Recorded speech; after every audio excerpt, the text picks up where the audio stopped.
غرباء غرباء غرباء غرباء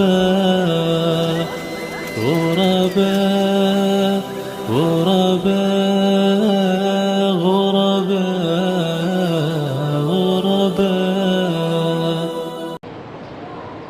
السلام علیکم.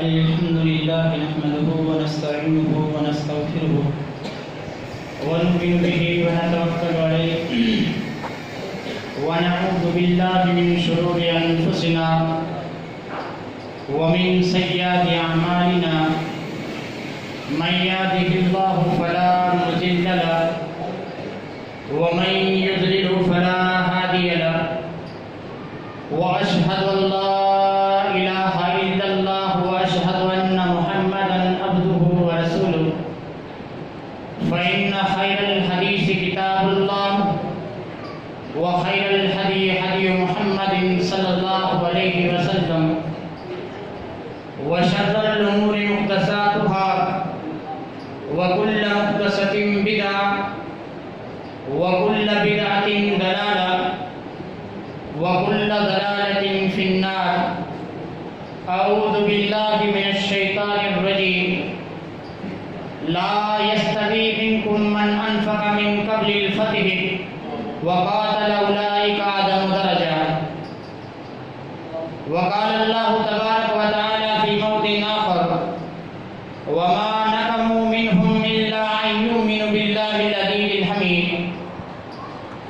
وقال النبي صلى الله عليه وسلم فضل صحابتي على صحابة الأنبياء والمرسلين كفضل عليهم. أما بعد رب اشرح لي صدري ويسر لي أمري واحلل عقدة من لساني يفقهوا قولي رب زدني علما اللهم رب زدني علما. تمام قسم کی تعریفات اس وحدہ لا شریک خالق کائنات مالک ارض و سما کے لیے ہیں اور لاکھوں کروڑوں درود و سلام ہوں اس ہستی اقدس مقدس پر جن کا نام نامی اس میں گرامی محمد اکرم صلی اللہ علیہ وآلہ آلہ وصحبہ وبارک وسلم ہے. وہ ذات مقدسہ مبارکہ اور مطہرہ کے رب العزت نے جنہیں رحمت کائنات بنا کر بھیجا اور جن کے ذریعے اہل کائنات کی ہدایت اور رہنمائی کا بندوبست فرمایا.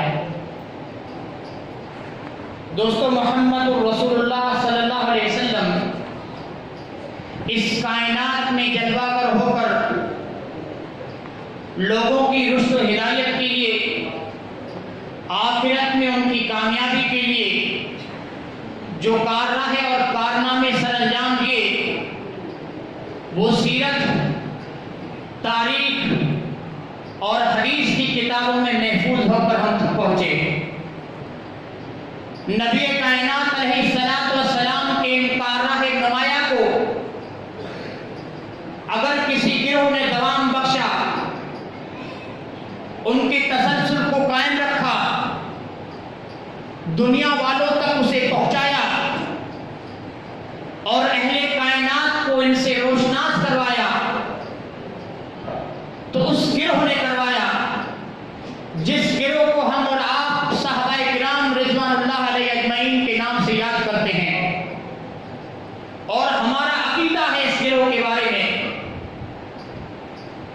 کہ انبیاء اور رسول کے بعد اس روئے زمین پر رب کائنات نے سب سے افضل اگر مخلوق بنائی ہے تو محمد رسول اللہ صلی اللہ علیہ وسلم کے صحابہ کی بنائی ہے.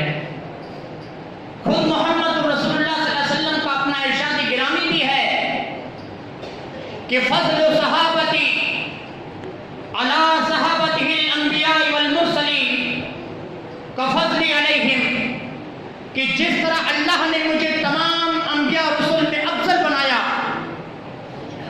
اسی طرح رب کائنات نے میرے صحابہ کو تمام انبیاء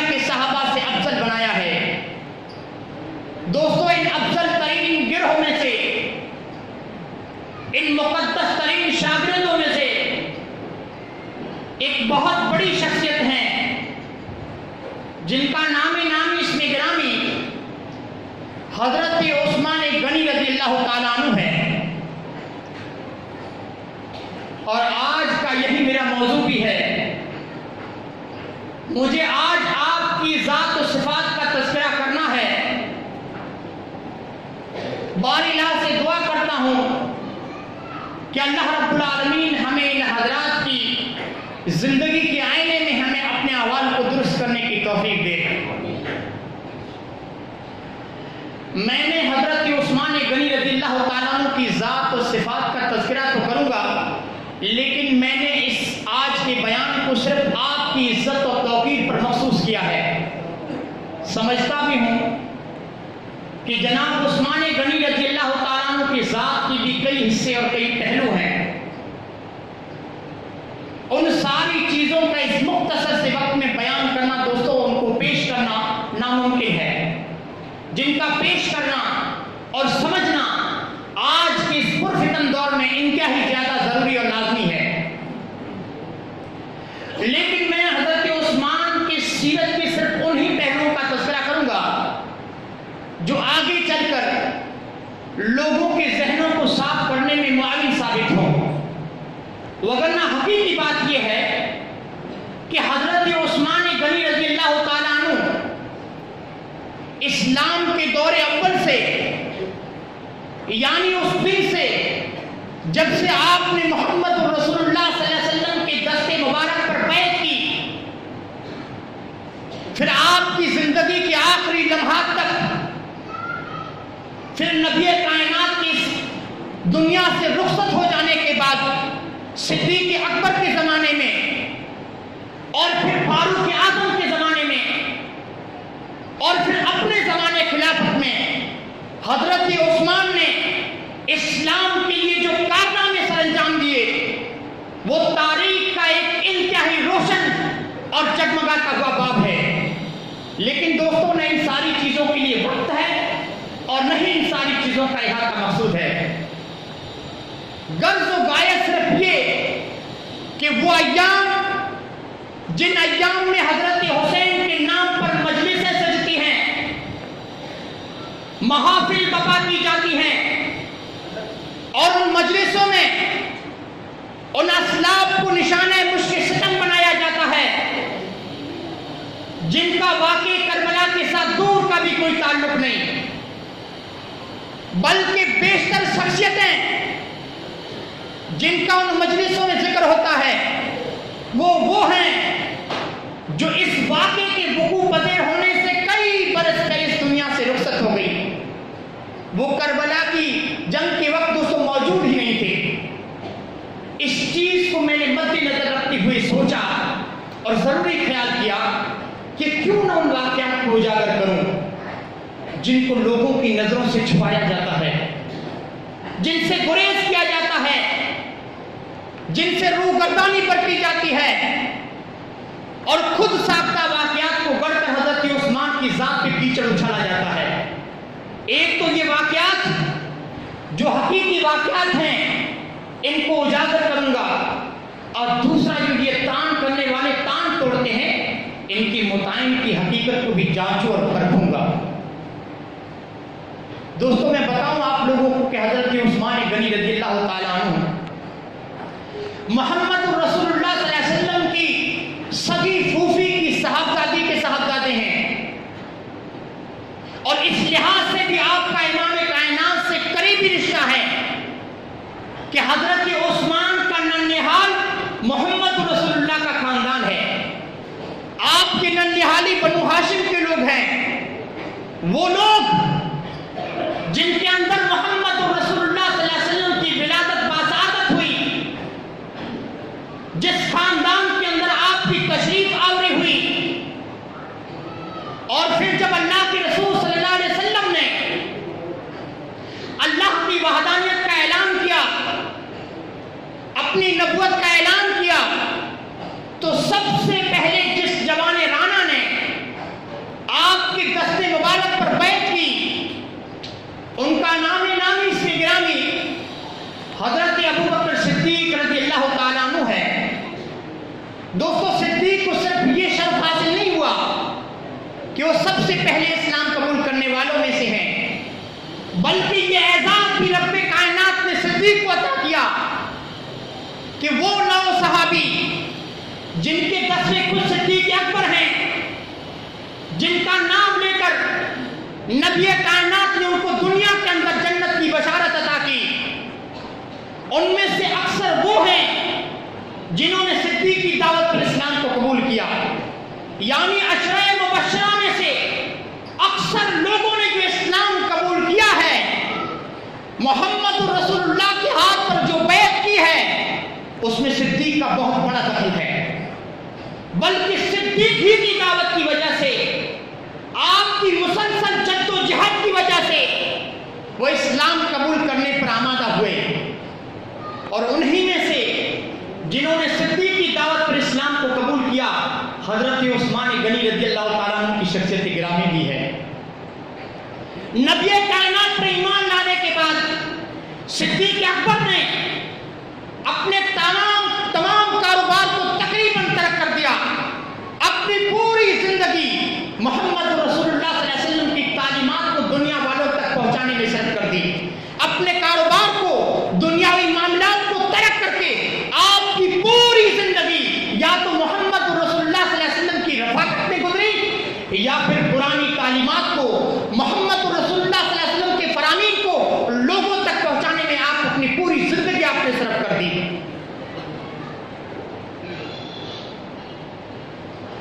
انہی قیمتی لمحات میں آپ نے حضرت عثمان کے سامنے محمد رسول اللہ صلی اللہ علیہ وسلم کی تعلیمات پیش کی، اسلام کو، اس کے بنیادی اصولوں کو حضرت عثمان کے سامنے رکھا،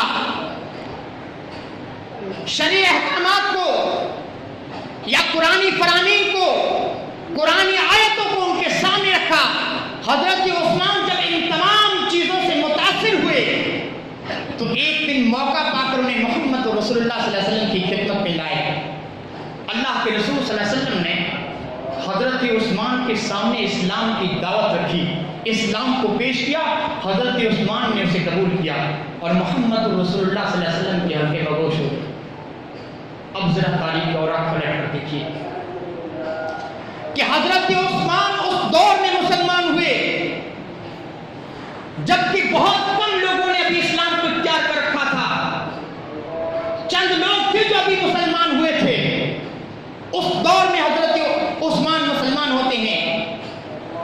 اب یہاں سے جو میں جملے بولنے جا رہا ہوں دل کی گہرائیوں سے دوستو سننا، اور ہو سکے تو ان جملوں کو لکھ لینا کہ زمین کے اوپر، اس آسمان کے نیچے نبی کائنات نے سب سے پہلے جس مسلمان سے اپنے رشتہ داری کے تعلق کو استوار کیا، لفظوں کو اچھی طرح سنیے گا کہ نبی کائنات نبوت کے منصب پہ سرفراز ہونے کے بعد، رسالت کے ملنے کے بعد جس شخص سے سب سے پہلے جس مسلمان سے اپنے رشتہ داری کے تعلق کو استوار کیا، وہ شخص بنو امیہ کے خاندان کا چشم چراغ حضرت عثمان غنی رضی اللہ تعالیٰ عنہ ہے۔ نبی کائنات نے منصب رسالت پہ سرفراز ہونے کے بعد حضرت عثمان سے پہلے کسی مسلمان سے کوئی رشتہ داری نہیں کی ہے۔ رشتہ داری کے لیے اگر کسی نبی کی نگاہ کسی مسلمان پہ پڑی بھی ہے تو حضرت عثمان کا وجود اقدس ہے۔ سب سے پہلے نبی کی نگاہ حضرت عثمان پہ پڑی رشتہ داری کے لیے۔ اچھی طرح اس لفظوں کو یاد رکھیے گا، کیونکہ آج صرف بیٹی کے ناطے کسی کو ان مناقب اور ان فضائل کا حامل بنایا جا رہا ہے۔ جن فضائل اور جن مناقب کا حامل اگر دنیا میں کوئی ہو سکتا ہے تو نبی رسول ہی ہو سکتا ہے، ورنہ اگر بات رشتہ داری کی ہے تو رشتہ داری میں حضرت عثمان سابقون اولون میں سے ہیں۔ جب نبی نے اپنی بیٹی رقیہ کا نکاح عثمان سے کیا، اس وقت حضرت علی جوانی کی سرحدوں میں داخل بھی نہیں ہوئے تھے۔ بات اگر بیٹی کی ہے، بیٹی کی وجہ سے کسی کو کوئی منقبت، کوئی فضیلت، کوئی شان، کوئی شوکت، کوئی عزت حاصل ہوتی ہے تو اس کو حاصل ہونی چاہیے جس کو نبی نے سب سے پہلے اپنی بیٹی کا رشتہ عطا کیا، جس پہ نبی کی نظر سب سے پہلے پڑی۔ یاد رکھیے نبی کی 4 بیٹیاں تھیں، رقیہ، ام کلثوم، زینب اور فاطمہ، ان میں سے 2 کا نکاح نبی نے ابو لہب کے بیٹوں سے کیا اور 1 کا نکاح ابو العاص کے ساتھ۔ جب اللہ کے رسول نے نبوت کا اعلان کیا، ابو لہب کے بیٹوں سے رخصتی سے بہتر ہی اللہ کے رسول کی بیٹیوں کی جدائی ہو گئی۔ اب نبی کائنات نے گوارا نہ کیا کہ اسلام قبول کیے بغیر اپنی بیٹیوں کو ابو لہب کے بیٹوں کے لیے روانہ کر دیں۔ سب سے پہلے نبی کی نگاہ اپنے دامادی شرف کے لیے جس وجود اقدس میں پڑی وہ حضرت عثمان کا وجود اقدس تھا۔ نبی کی نگاہ جس پہ پڑی، اور ایک اور مسئلہ صاف کر دوں، نبی کی نگاہ نہیں پڑی، نبی نے منتخب نہیں کیا، بلکہ آسمان والے نے نبی کی بیٹی کے لیے اگر کسی مسلمان کو منتخب کیا تو حضرت عثمان غنی کو کیا۔ کیوں؟ کیونکہ قرآن کہتا ہے وَمَا يَنطِقُ عَنِ الْهَوَىٰ إِنْ هُوَ إِلَّا وَحْيٌ يُوحَىٰ۔ نبی کی کوئی حرکت اس کے اپنے ارادے سے نہیں ہوتی، نبی تبھی حرکت کرتا ہے جب آسمان والا اسے حرکت میں آنے کا حکم دیتا ہے۔ کب نازل ہوا یہ حکم؟ اس وقت نازل ہوا جب محمد رسول اللہ صلی اللہ علیہ وسلم رسالت کے سفرات ہو چکے تھے، نبوت آپ کو مل چکی تھی۔ لوگ یہ بھی پوچھتے ہیں کہ خدیجہ افضل ہے یا عائشہ افضل ہے؟ اس کو بھی دوستو صاف کر دوں مسئلے کو کہ جب حضرت خدیجہ سے اللہ کے رسول کا نکاح ہوا اس وقت آپ محمد ابن عبداللہ تھے، نبوت نہیں ملی تھی، اور جو نکاح آپ نے حضرت عائشہ سے کیا ہے آپ کو نبوت مل چکی تھی، آپ محمد رسول اللہ تھے۔ یعنی خدیجہ سے نکاح کے وقت اختیارات اللہ نے آپ کو سونپ رکھے تھے، آپ کے ارادے کا اس میں دخل تھا، اور جو نکاح حضرت عائشہ سے ہوا ہے اختیارات رب نے اپنے قبضے میں لے رکھے تھے، اس وقت نبی کے ارادے کا دخل نہیں تھا۔ دونوں میں فرق ہے، جتنا فرق محمد ابن عبداللہ اور محمد رسول اللہ میں اتنا ہی فرق ہے۔ ایک پورا موضوع ہے یہ محمد ابن عبداللہ اور محمد رسول اللہ، اور ہمارے بھائیوں کو جن سے محبت ہے وہ محمد ابن عبداللہ ہے، اور ہم سے جن کو محبت ہے جس نبی سے وہ محمد رسول اللہ ہے، کیونکہ اللہ کے رسول خوبصورت پہلے بھی تھے، امین پہلے بھی تھے، صادق پہلے بھی تھے، لیکن وہ کون سا فرمان تھا جس نے ایک رات کے گزرنے میں محمد ابن عبداللہ کو محمد رسول اللہ بنا دیا تھا؟ ہاں، ایک رات کے گزرنے میں محمد ابن عبداللہ کو محمد رسول اللہ، پورا مکہ محمد رسول اللہ کو محمد ابن عبداللہ سے آگے نہیں جانتا تھا، لیکن یہ فرمان آیا، اس فرمان کے صادق ہونے کے بعد عرش والے نے بھی اعلان کیا کہ او ابو جہل، عتبہ، شیبہ، ولید، ابو لہب، سن لو یہ کہنے والوں کہ لولا نزل ھذا القرآن علی رجل من القریتین عظیم، کہ قرآن کا اترنا تھا تو مکے کے کسی چودھری پر کیوں نہیں اترا؟ ارے تمہاری نظر مکہ کی چوگات پر ہے، میں نے آج کے فرمان کے ذریعے اس یقین مکہ کو مکہ کی 4 دیواریوں سے نکال کر آفاق و انفس کی وسط تک پھیلا دیا ہے۔ تم مکہ کی چوگات کی بات کرتے ہو، اور وہ فرمان کیا تھا جس نے محمد ابن عبداللہ کو محمد رسول اللہ بنایا؟ وہ فرمان تھا قولوا لا الہ الا اللہ۔ جس کا عقیدہ صحیح نہیں اس کو محمد رسول اللہ سے محبت نہیں بلکہ محمد ابن عبداللہ سے محبت ہے۔ انشاءاللہ دوستوں موقع ملا تو اس موضوع پر بھی انشاءاللہ کھل کی گفتگو ہوگی۔ تو فرق اتنا ہی ہے، حضرت عائشہ افضل ہے یا خدیجہ؟ خدیجہ سے نکاح کے وقت آپ محمد ابن عبداللہ تھے، اور عائشہ سے نکاح کے وقت آپ محمد رسول اللہ تھے۔ اس لیے امام ابن حزم اپنی کتاب الفصل فی الملل والنحل میں لکھتے ہیں کہ دنیا کے سارے لوگ اپنے اپنے مقام پر، لیکن وہ بیوی جس کو عرش معلیٰ کے مالک نے محمد رسول اللہ کے لیے منتخب کیا، دنیا کی کوئی شخصیت اس کا مقابلہ نہیں کر سکتی۔ اور میں کہتا ہوں وہی مقام حضرت عثمان کا ہے کہ محمد ابن عبداللہ کی حیثیت سے نبی نے رقیہ کا نکاح بھی کیا، ام کلثوم کا نکاح بھی کیا، لیکن محمد رسول اللہ کی حیثیت سے نبی نے اپنے دامادی شرف کے لیے اور رب کے حکم سے اگر کسی کو منتخب کیا تو حضرت عثمان غنی رضی اللہ تعالیٰ عنہ تھے۔ سب سے پہلے اپنی بیٹی کا نکاح حضرت عثمان سے کیا، اور پھر دوسرا شرف حاصل ہوا، نبی کائنات اور آپ کے رفقا کے لیے مکے میں رہنا دوبر کر دیا گیا۔ انتہائی مشکل پیدا ہو گئی کہ مکے میں مسلمان اپنی مرضی کے مطابق زندگی گزار سکیں۔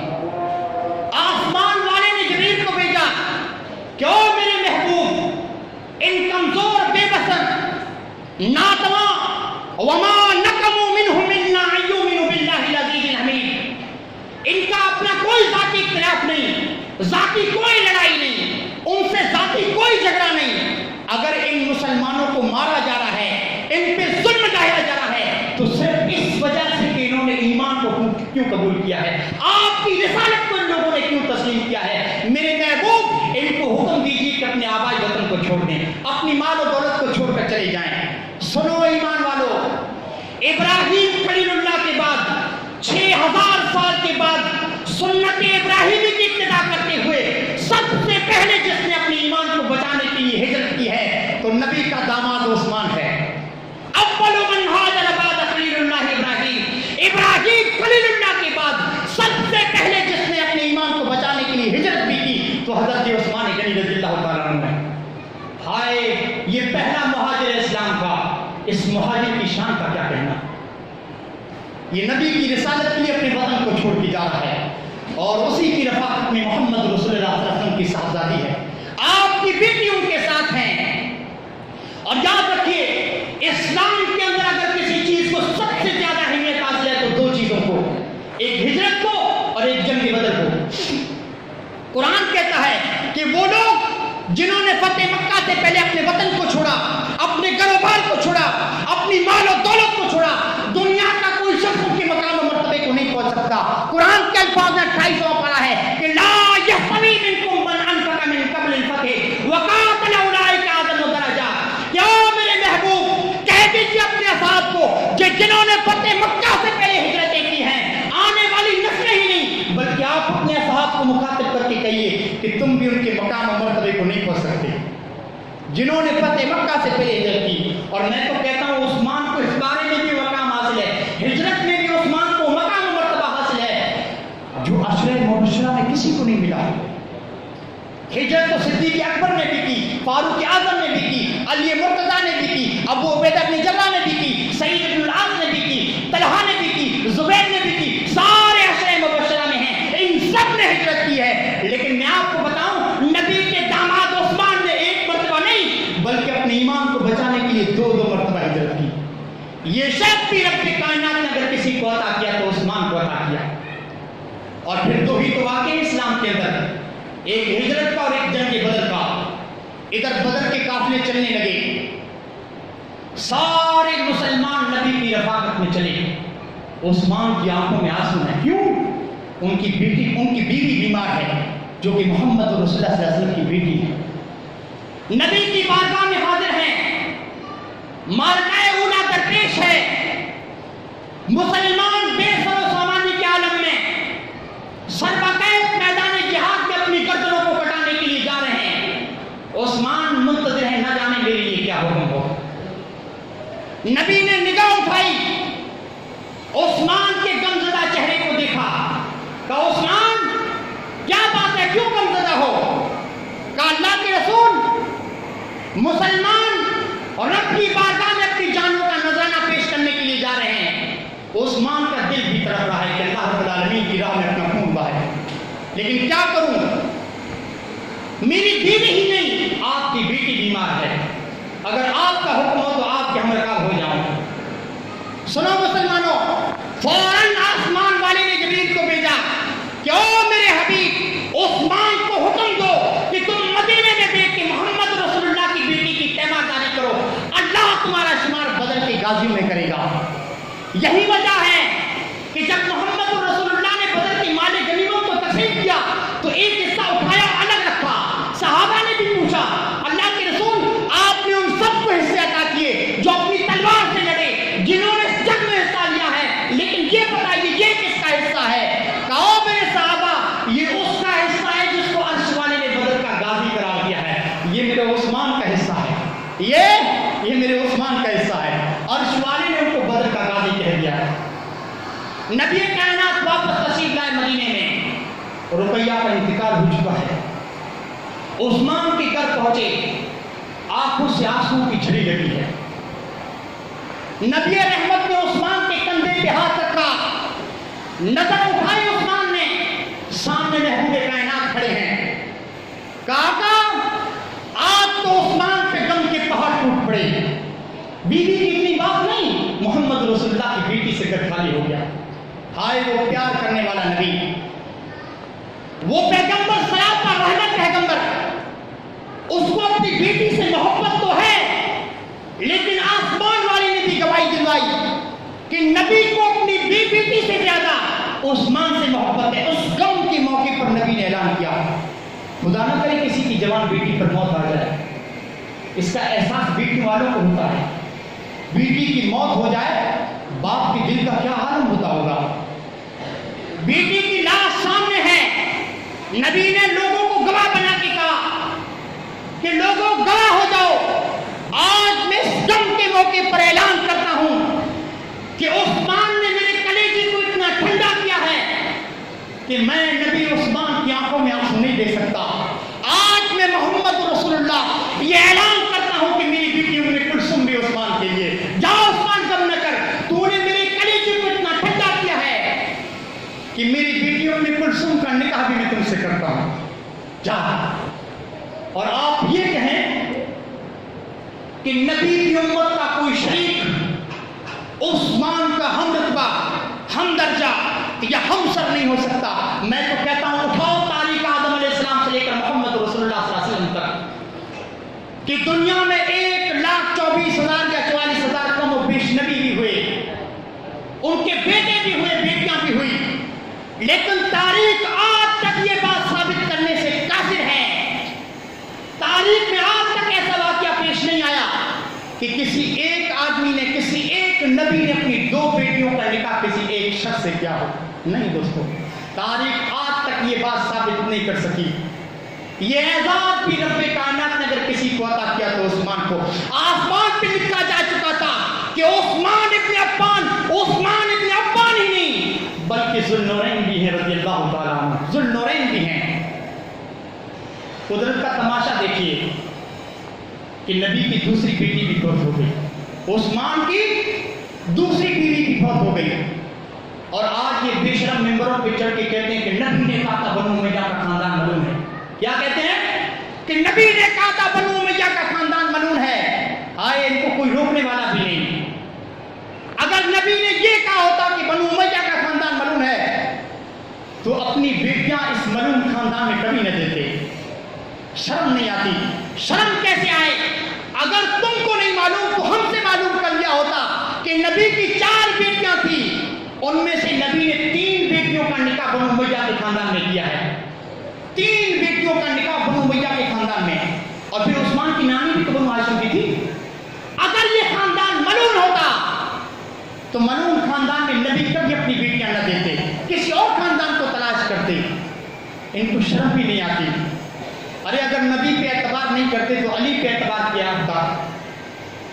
اور آؤ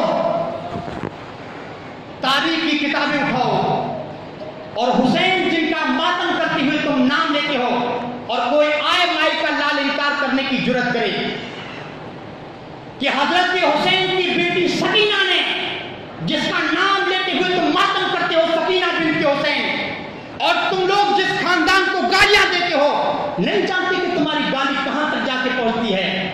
اسی فاطمہ نے، فاطمہ بنت حسین نے اپنی شادی کے لیے اگر شوہر بھی منتخب کیا تو عثمان کے پوتے کو، زید کو، علی کا بیٹا حسین، حسین کی بیٹی سکینہ، اور ادھر عثمان کا بیٹا عمر اور عمر کا بیٹا زید۔ زید نے شادی کی تو فاطمہ سکینہ سے، سکینہ نے اپنی شادی کے لیے شوہر منتخب کیا تو عثمان کے پوتے زید کو۔ اور حسین کی ایک اور بیٹی تھی فاطمہ، فاطمہ بنت حسین، فاطمہ نے بھی اپنی اگر شادی کے لیے شوہر منتخب کیا تو عثمان کے پوتے کو۔ جاؤ ماتم کرتے ہوئے اپنے چہروں پہ تھپڑ مارو کہ تمہاری چہروں پر سیاہی ملتے ہوئے ادھر جعفر طیار کی پوتی نے بھی اپنی شادی کے لیے شوہر منتخب کیا تو عثمان کے بیٹے عفان کو۔ کیوں؟ کیونکہ وہ یہ خاندان ہے جس میں حسین کی خالہ آئی، جس میں حسین کی خالہ آئی، اور جس میں خالہ جائے اس میں بھتیجی کو جاتی ہوئی کیا ڈر۔ سنو، تم لوگوں نے 1400 سال کے بعد یہ داستانیں گڑھی ہیں، یہ تعصب پرستی کی یہ داستانیں ہیں، ان لوگوں نے 1400 سال کے بعد گڑھی ہیں۔ بات اگر بیٹی کی ہے، کوئی منقبت اور فضیلت بیٹی کی وجہ سے کسی کو ملتا ہے تو اس کے بارے میں کیا کہتے ہو جس کو نبی نے 2 بیٹیاں دی، دوسری کا بھی انتقال ہو گیا؟ آج بھی عثمان کی آنکھوں سے آنسوں کی بارش ہو رہی ہے. محمد رسول اللہ صلی اللہ علیہ وسلم تشریف لائے. کہا عثمان نظر کو اٹھاؤ, محمد رسول اللہ صلی اللہ علیہ وسلم تمہاری آنکھوں میں آنسو نہیں دیکھ سکتا. تو نے میرے کلیجے کو اتنا ٹھنڈا کیا ہے کہ رات آدھے کے رب کی قسم اب تو میرے پاس کوئی بیٹی نہیں. اگر محمد رسول اللہ کے پاس 40 بیٹیاں بھی ہوتی تو یقین بات دیکھ رہے تم کو دیتا جاتا, انکار نہ کرتا. تو نے میرے کلیجے کو اتنا ٹھنڈا کیا ہے. 40 بیٹیوں کی بات ہو رہی ہے اور اللہ تو ہمیں معاف کر دے. دوستو اس بات کو میں کہنا تو نہیں چاہتا تھا اگر یاروں نے تقابل کے لیے مجبور نہ کیا ہوتا, مجھے کہنے پہ مجبور کر دیا ہے. دیکھیں یہاں 40 بیٹیوں کی بات ہو رہی ہے. نبی اتنے خوش ہیں کہ 2 بیٹی کے انتقال کے بعد 40 کا اعلان, اور وہاں صرف ایک بیٹی تھی, فاطمہ بنت محمد رسول اللہ صلی اللہ علیہ وسلم. ایک بیٹی تھی. بس آج بات آئیے تو کہہ دیتا ہوں, ہمارا عقیدہ یہ ہے کہ جو حضرت علی کی شان میں گستاخی کرے اس کا ایمان ناقص ہے. بس تم لوگوں نے ہمیں مجبور کیا ہے یہ بات کہنے پر. اور عقیدہ یہ ہے کہ اس کائنات میں صدیق, فاروق اور عثمان کے بعد سب سے بڑی اگر کسی کی شخصیت ہے تو حضرت علی رضی اللہ تعالیٰ عنہ کی. ہاں سب سے بڑے ہیں مگر ان تینوں کے بعد. ادھر 40 بیٹیوں کا اعلان, اتنے خوش, اور ادھر ایک بیٹی تھی. ایک وقت ایسا بھی آیا کہ حضرت فاطمہ نے اپنے کندھے پہ حسن کو رکھا, اپنی انگلی سے حسین کو لگائے, روتے ہوئے اپنے بابا کے گھر آ گئی. محمد رسول اللہ صلی اللہ علیہ وسلم نے اپنی بیٹی کی چیخ کی آواز سنی, آپ کا تو جگر کٹ گیا. کہا جانے بابا ہوا کیا؟ بیٹی جان بات کیا ہے؟ کہا بابا اب میں علی کے گھر جانے کے لیے تیار نہیں, مجھے اپنے گھر رکھ لو. کہا بیٹی ہوا کیا, بات کیا ہے؟ کہا اللہ کے حبیب علی نے ابو جہل کی بیٹی سے نکاح کا ارادہ کر لیا ہے اور میں ابو جہل کی بیٹی کے ساتھ اپنے سوکناپی کو برداشت نہیں کر سکتی, مجھے اپنے ہی گھر رکھ لو. اٹھاؤ تاریخ کی کتابیں. نبی کا چہرہ غصے سے سرخ ہو گیا, اور وہ بات جو نبی نے اس وقت حضرت علی کے تعلق سے کہی تھی وہ بات آج صدیق پہ چسپا کر کے حضرت صدیق پر لگا کے صدیق کی ذات پہ تان کرتے ہیں کہ ان فاطمہ بنت منی من نزاها فقط اذانی. او کائنات کے لوگوں سن لو, فاطمہ محمد رسول اللہ صلی اللہ علیہ وسلم کے جگر کا ٹکڑا ہے. جس نے فاطمہ کو دکھ دیا اس نے محمد رسول اللہ صلی اللہ علیہ وسلم کو دکھ دیا. کب کہا تھا نبی نے یہ؟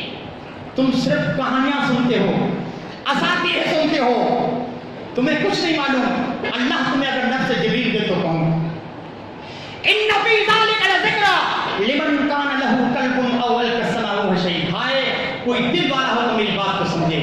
بدقسمت علامہ اقبال کی یاد بھی کس وقت آئی. کہا تھا اس نے کہ تمدن تصوف شریعت کلام, تمدن تصوف شریعت کلام, بتان و عجم کے پجاری کلام. یہ قوم حقیقت و خرافات میں کھو گئی. دوستو ان لوگوں نے روایات کا نام دین اور خرافات کا نام حقیقت رکھ کر ان لوگوں نے جو اسلام کا چہرہ مست کیا ہے, ان لوگوں نے اسلام کے نام پر جو ڈھنڈورا پیٹا ہے, اور وہ بات جو نبی نے علی کے تعلق سے کہی صدیق پر چسپا کر کے صدیق کی ذات پہ جو دان کرتے ہیں, اللہ کی پناہ, اللہ کی پناہ. سنو آج وہ بات بتاتا ہوں, شاید آپ نے نہ سنی ہو. محمد رسول اللہ صلی اللہ علیہ وسلم کا چہرہ غصے سے سرخ ہو گیا. علی کی تلاش میں نکلے. علی رضی اللہ تعالیٰ مفلس آدمی تھے, غریب آدمی تھے. دیکھا مسجد نبی کے کونے پہ سوئے ہوئے ہیں مٹی پہ. اللہ کے رسول آئے, حضرت علی کو ٹھوکر لگائی, کم یا ابا تراب, او مٹی میں ملے ہوئے آدمی کھڑے ہو جائے. اور آج یہ لقب عزت کے لیے استعمال ہو رہا ہے. نبی نے ناراضگی کے طور پر استعمال کیا تھا کہ او مٹی میں ملے ہوئے آدمی کھڑے ہو جا. حضرت علی نے اٹھ کے دیکھا نبی کا چہرہ غصے سے سرخ ہے. وہ چہرہ جس پہ کبھی شک نہیں پڑی, آج اتنا غصے سے سرخ. کہا جا ابو بکر اور عثمان کو بلا کے لاؤ. کہا اللہ کے رسول جھگڑا تو میرا اور فاطمہ کا ہے. ابو بکر عمر عثمان کیسے کیا تعلق؟ ان کا تعلق بھی ان کی کتابوں میں حیات القلوب میں ملا باقر مجلسی اور کشف الغوا میں اربلی لکھتے ہیں کہ ان کا تعلق یہ ہے کہ حضرت علی کا رشتہ مانگنے کے لیے یہی تینوں آئے تھے نبی کے پاس. ابو بکر عمر اور عثمان تینوں آئے تھے. اور جب باپ کی بیٹی کو دکھ پہنچتا ہے تو شکوہ شکایت بھی انہی سے کی جاتی ہے جو رشتہ مانگنے کے لیے آئے ہوں. کہ جا بلا کے لایا گیا. تینوں آئے بیٹھ گئے. نبی طرح سے کرنا فی الناس صلاۃ الجامعہ, جاؤ لوگوں کو مسجد میں اکٹھا کرو. بات کیا اللہ کے رسول, وہ چہرہ جس پہ کبھی شکن نہیں, ہمیشہ مسکراتا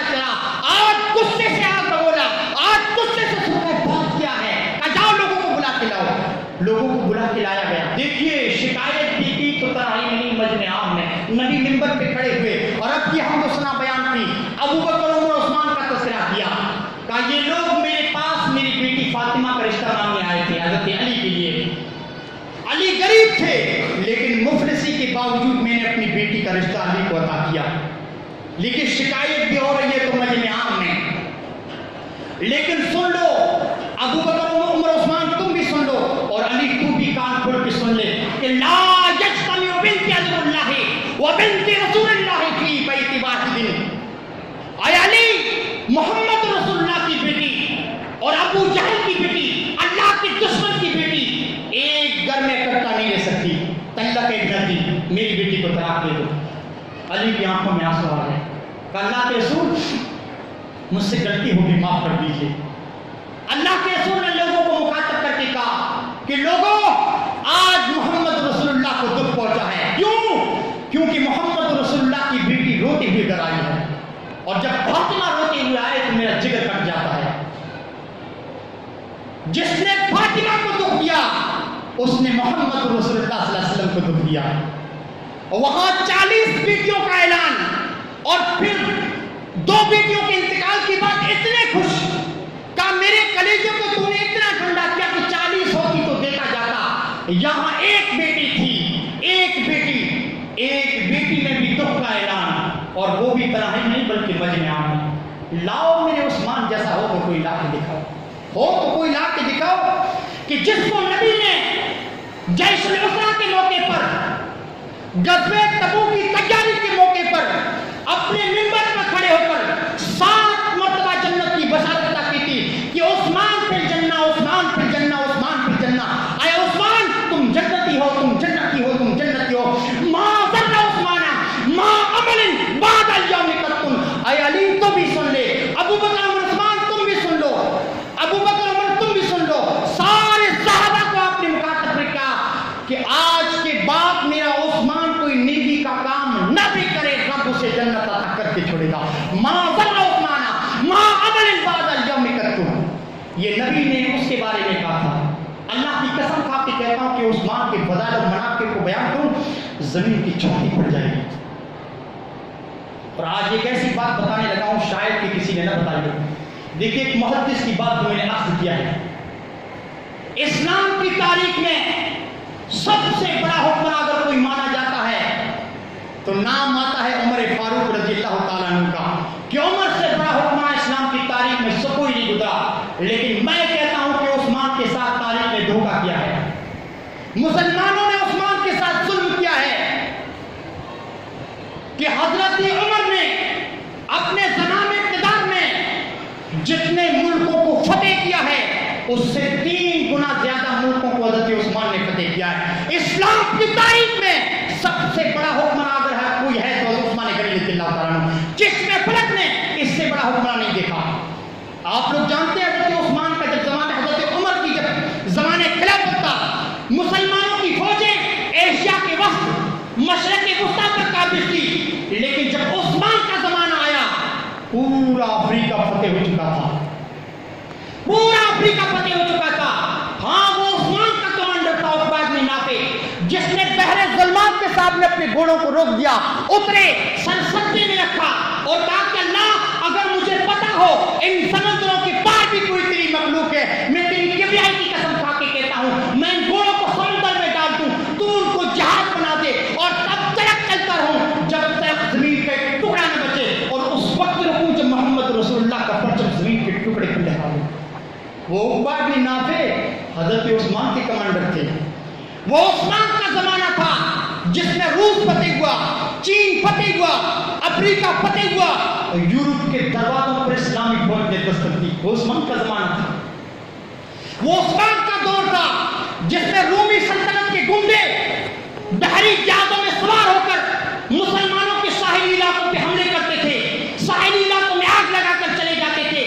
وہ عثمان کا کمانڈر تھا کہ عثمان کو پتا چلا, حکم دیا امیر معاویہ کو کہ امیر معاویہ مجھے پتا چلا ہے کہ مسلمانوں کے جو ساحلی علاقے وہ خطرے میں گرے ہوئے ہیں, میرے ہوتے ہوئے مجھے گوارا نہیں ہے. سنو اگلے سال کا چاند دکھنے سے پہلے مسلمانوں کی بھی پہلی جہاز تیار ہو جانے چاہیے, مسلمانوں کے لیے بھی کشتیاں تیار ہو جانی چاہیے کہ وہ بھی سمندروں میں چل کر ان دشمنوں کے ساتھ مقابلہ کر سکیں. اور آج سائنس اور ٹیکنالوجی کا زمانہ ہے,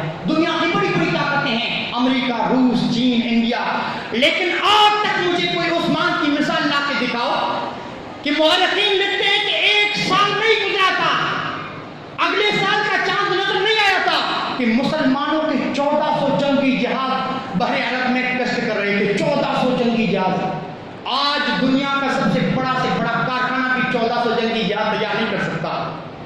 جتنا حکم اس نبی کے خادم کے دوستوں بات پر ہوا، آج تک تاریخ یہ بات ثابت نہیں کر سکی ہے کہ اتنا کوئی بڑا کارخانہ، کوئی بھی بڑا کارخانہ اتنے جنگی جہاز تیار کر سکے۔ دیکھیے کتنا پھر فوری دوستوں اس بات پر عمل ہوا۔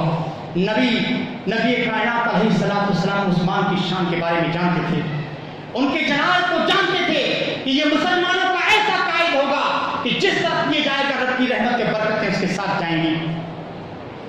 اور اے وہ عثمان کہ جس کے ادنا اشارے پہ یورپ اور مشرق وسطیٰ کی فوجیں بھی تہوانہ ہو گئی۔ دوستوں اپنے موضوع کو سمیٹ کر اب نکات نہیں ہے، کمزوری محسوس ہو رہی ہے، اب سمیٹ کر میں بات کو آگے لے جانا چاہتا ہوں کہ ایک وقت ایسا بھی آیا کہ انہی کے گھر کا دشمنوں نے محاصرہ کر لیا، انہی کا گھر کا۔ اور ابو ہریرہ دوڑ کر آتے ہیں کہ عثمان کم نہ کرو، ابھی بھی مدینے میں نبی کے 700 صحابہ موجود ہیں، حکم دے کے دشمنوں کی گردنیں اڑا دیتے ہیں۔ کہا ابو ہریرہ جو تلوار رب کے لیے ہوتی ہے، عثمان اپنی ذات کے لیے اس تلوار کا استعمال نہیں کرنا چاہتا۔ لشکر اگر تہوانا ہوتا ہے تو رب کے لیے، عثمان اپنی ذات کے لیے نہیں کرنا چاہتا۔ ادھر شام کے گورنر نے خط لکھا کہ 60,000 اگر آپ چاہیں تو فوج میں آپ کی حفاظت کے لیے بھیج سکتا ہوں۔ حضرت عثمان نے کہا تم 60,000 کی بات کرتے ہو، میں 60 آدمیوں کو بھی اپنی پہرے داری کے لیے گوارا نہیں کرتا۔ اور آج لوگ مظلومیت کی داستانیں بیان کرتے ہیں، 10 دن محفلیں منعقد کر کے، 10 دن کہ اس طرح مظلومیت کی۔ ہاں میں مانتا ہوں کہ مظلومیت کے ساتھ حضرت حسین کو شہید کیا گیا، لیکن اللہ کی قسم کھا کے کہتا ہوں کہ میں اگر عثمان کی مظلومیت کو بیان کروں تو زمین بھی روئے گی اور آسمان بھی روئے گا۔ آؤ مقابلہ کرتے ہیں مظلومیت کا، آؤ میرے سامنے کہ ادھر بھی میدان کارزار اور ادھر بھی میدان کارزار ہے، ادھر بھی تلواریں اور ادھر بھی تلواریں ہیں، ادھر بھی لشکر ہے اور ادھر بھی لشکر ہے۔ وہ الگ بات ہے کسی کا لشکر بہت ہے کسی کا زیادہ ہے، ادھر جانثار ہیں اور ادھر بھی جانثار ہیں، گردن کٹانے کے لیے تیار، لیکن اپنی ذات کے لیے کسی کو لڑانے کے لیے عثمان تیار نہیں ہے۔ ادھر 10 بجے قافلہ آیا، 8 بجے میدان کربلا میں پہنچا، 11 بجے لڑائی شروع ہوئی، 1:15 بجے مارکا ختم ہو گیا۔ اس چیز کو بیان کرنے کے لیے 10 راتیں لگتی ہیں، اور ادھر 40 دن ایک گھر میں بنا کچھ کھائے پیے قید کر کے رکھا گیا۔ اس کو میں بیان کروں اس مختصر سے وقت میں کیسے بیان کروں دوستوں؟ وہ 40 راتیں لے کے اس مظلومیت کو بیان کر لیے۔ ادھر مظلومیت کا اظہار، ادھر خطوط کی بارش اور ادھر سوالات کی بوچھار۔ اپنے گھر کی چھت پہ چڑھتے عثمان غنی رضی اللہ تعالیٰ عنہ کہ مسلمانوں تمہارے پاس نماز پڑھنے کی جگہ نہیں تھی، وہ کون تھا جس نے جگہ خرید کے دی تم کو نماز پڑھنے کے لیے؟ کہا عثمان وہ تم تھے۔ کہا ہے جو جگہ میں نے خرید کے دی آج اسی جگہ پہ مجھے نماز پڑھنے نہیں دیا جا رہا ہے۔ کہا تمہارے پاس پینے کے لیے پانی بھی نہیں تھا، وہ کون تھا جس نے کنواں خرید کے دیا؟ کہا عثمان تم تھے۔ کہا جو کنواں میں نے خرید کے دیا اس کا آج ایک گھونٹ بھی مجھے نہیں ملا۔ لوگ کہتے ہیں عثمان نے احسان جتلایا، احسان نہیں جتلایا، احساس دلایا ہے لوگوں کو کہ فراموش بن رہے ہو تم لوگ، بہت بڑے گناہ کی طرح تم لوگ قدم اٹھا رہے ہو، اور اسی احساس فراموشی کا نتیجہ ہے کہ عثمان کی شہادت کے بعد اس امت محمدیہ کا ایسا شیرازہ بکھرا کہ آج تک امت محمدیہ ایک پلیٹ فارم پہ جمع نہیں ہو سکی۔ اہل حدیث بھی ہیں تو ایک پلیٹ فارم پہ نہیں ہے، اسی احسان فراموشی کا نتیجہ ہے۔ آؤ جس نے عثمان کی ذات پہ قلم اٹھائی تان کرنے کے لیے، اللہ کی قسم اس کے اپنے چہرے کی سیاہی بنی، عثمان یہ کر گیا، عثمان وہ کر گیا۔ آؤ میں کہتا ہوں مظلومیت کس کو کہتے ہیں؟ 39 دن گزر گئے، 39 دن نائلہ روتی ہوئی آتی ہے کہ عثمان آج روزہ کیسے افطار کرو گے؟ آج تو گھر میں نمک بھی نہیں ہے۔ کہ نائلہ روزہ نام ہے نیت کا، نیت سے رکھا تھا اور نیت ہی سے افطار کر لیا ہے۔ کا کوئی بات نہیں، صبح ہوتی ہے پھر روٹی بھی آتی ہے۔ کہا میرے سرتاج آج تو گھر میں پانی کا ایک گھونٹ روزہ کیسے رکھوگے؟ کہا نائلہ جس طرح نیت سے افطار کیا اسی طرح نیت سے روزہ رکھ لیں گے۔ ظہر کا وقت ہوتا ہے، عثمان غنی رضی اللہ تعالیٰ عنہ قرآن مجید کی تلاوت کر رہے ہیں، حضرت نائلہ کی آنکھوں سے آنسو کی جگہ خون ٹپک رہا ہے۔ قرآن پڑھتے پڑھتے حضرت عثمان کی گردن اسی قرآن پہ ڈھلک جاتی ہے، اسی قرآن پر سر رکھ کے اسی کشی کاری ہو گئی۔ حضرت نائلہ نے دیکھا، ڈر گئی کہ کہیں عثمان کی روح تو نہیں رخصت ہو گئی، کندھے کو پکڑ کر ہلایا، تھوڑا جھنجھوڑا، عثمان نے سر اٹھایا، کہا عثمان، نہ کہا تو کمزوری نے تمہارا یہ حال کر رکھا ہے، اب تو وجود سنبھالنا بھی ناممکن ہو گیا ہے، اب وجود سنبھالنا بھی ممکن نہیں رہا۔ کہا ہاں نائلہ، انتہائی کمزوری محسوس کر رہا ہوں۔ نائلہ نے کہا کہ عثمان آج روزہ کیسے افطار کرو گے؟ کئی دنوں سے نیت سے چل رہا ہے، آج کیسے کرو گے؟ کہا نائلہ ایسا لگتا ہے کہ اب یہ مصیبتوں کے دن ختم ہونے والے ہیں، ابھی کشی کاری ہوئی قرآن پہ سر لٹکا ہوا تھا، میں نے محمد رسول اللہ صلی اللہ علیہ وسلم کو دیکھا، ساتھ میں ابو بکر عمر بھی ہیں، مجھ سے پوچھتے ہیں عثمان تو نے اپنا کیا حال کر رکھا ہے؟ کہا اللہ کے رسول 40 دن سے اس گھر میں قید کر کے رکھا گیا ہے، نہ کچھ کھانے کو ملا نہ پینے کو، اللہ کے رسول کیا کروں؟ کہا عثمان غم نہ کرو، آج کا روزہ تم کو ہمارے ساتھ افطار کرنا ہے، آج تمہارا روزہ ہمارے ساتھ ہوگا، آج افطاری ہمارے ساتھ ہے۔ نائلہ آج نبی نے اپنے ساتھ افطاری کی دعوت دی ہے، آپ کو لگتا ہے مصیبتوں کے دن ختم ہونے والے ہیں۔ ابھی نائلہ پڑھتی تھی، عثمان نے قرآن مجید کی تلاوت شروع کر دی، 4 دشمنوں نے دیوار کو نقب لگایا، پھاند کر اندر آ گئے۔ نائلہ نے چلایا عثمان اب تو دشمن دیوار پھلنگ کر اندر آ گئے، لیکن عثمان نے قرآن سے نظر نہیں ہٹائی، دوڑ کے آتی عثمان کا کندھا پکڑ لیتی ہیں کہ عثمان دشمن آپ پہنچا۔ کہ نائلہ آخری روزہ ہے، اس آخری روزے میں آخری وقت میں اور رب کے قرآن سے نظر تو نہ ہٹا، جی چاہتا ہے کہ جب رب قیامت کے دن سوال کرے کہ عثمان آتے ہوئے تمہاری آخری نگاہ کس پہ پڑی تھی، تو کہہ سکوں کہ دنیا کی کسی چیز پہ نہیں پڑی، آخری نگاہ پہ پڑی تو اللہ تیرے قرآن کے حروف پہ پڑی تھی۔ اب آخری وقت میں نائلہ قرآن سے نظریں تو نہ ہٹاؤ۔ ایک دشمن آگے بڑھ کے عثمان کی داڑھی مبارک کو جھٹکا دیتا ہے، لیکن قرآن سے نظریں نہیں ہٹائی۔ ایک اور آگے بڑھتا ہے، نیزے سے وار کرتا ہے، نیزہ پشتیوں کو چیرتا ہوا نکل جاتا ہے، لیکن دوستو نبی کے داماد نے قرآن سے نظریں نہیں ہٹائی۔ ایک اور دشمن آگے بڑھتا ہے، اس بدبخت نے گردن ہی اڑائی، گردن کٹ رہی تھی، قرآن مجید کی یہ الفاظ حضرت عثمان کے لبوں پہ تھے، یکفیکم اللہ وہو السمیع العلیم، کہ ایک وقت آئے گا ان ظالموں سے ایک بات کا بدلہ لیا جائے گا، ایک وقت ایسا بھی آئے گا۔ حضرت نائلہ نے انگلیاں آگے بڑھائی، 4 انگلیاں کٹ کے زمین پہ گر پڑی۔ ہائے، صرف شہادت پہ بس نہیں کیا ان بدبختوں نے نبی کے داماد کی لاش کو بچھا کر کے اس پہ ناچے ہیں، ساری پشتیاں کو ڈالی۔ وہ عثمان جس کی فضیلت کا یہ حال تھا، جس کی کیفیت یہ تھی کہ نبی حضرت عائشہ کے حجرے میں موجود ہے، آنگن میں سوئے ہوئے ہیں، پنڈلی مبارک سے کپڑا ہٹا ہوا ہے، حضرت ابو بکر اندر تشریف لائے، اللہ کے رسول ویسے ہی لیٹے رہے، عمر آئے، اللہ کے رسول ویسے ہی لیٹے رہے، عثمان آئے، اللہ کے رسول اٹھ کے بیٹھ گئے اور پنڈلی مبارک پہ کپڑا ڈال دیا۔ حضرت عائشہ نے پوچھا اللہ کے رسول میرے ابو آئے آپ ایسے ہی لیٹے رہے، عمر آئے آپ ایسے ہی لیٹے رہے، اور عثمان آئے آپ کھڑے ہو گئے اور پنڈلی مبارک پہ کپڑا ڈال دیا۔ کہا عائشہ عثمان وہ عثمان ہے جس کی حیا کا پاس آسمان کے فرشتے کرتے ہیں، محمد رسول اللہ کیسے نہ کرے؟ وہ عثمان جس کی حیا کا پاس آسمان کے فرشتے کرتے ہیں اور انہی کی حیا کا پاس محمد رسول اللہ صلی اللہ علیہ وسلم بھی کرتے ہیں۔ لیکن دوستو حالت یہ آخری وقت میں کہ ناش مبارک کی توہین ہو رہی ہے، لیکن کسی کی جرأت نہیں کہ اس توہین سے ناش مبارک کو بچا سکے۔ 3 دن تک عثمان کی ناش مبارک گھر میں پڑی رہی، تیسرے دن رات کی آخری پہر میں کچھ لوگ آئے، حضرت عثمان کی لاش کو اٹھا کر جنت البقیع کے کنارے میں دفن کر دیا۔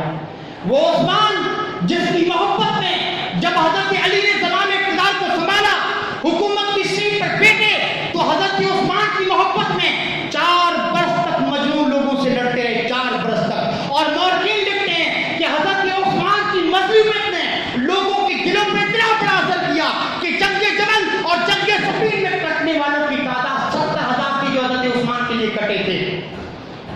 حضرت عثمان کے خون نے لوگوں کے دلوں پہ ایسا زخم چھوڑ دیا کہ 70,000 لوگ کٹ گئے، لیکن جو زخم دل پہ لگا تھا مرمر نہ ہو سکا۔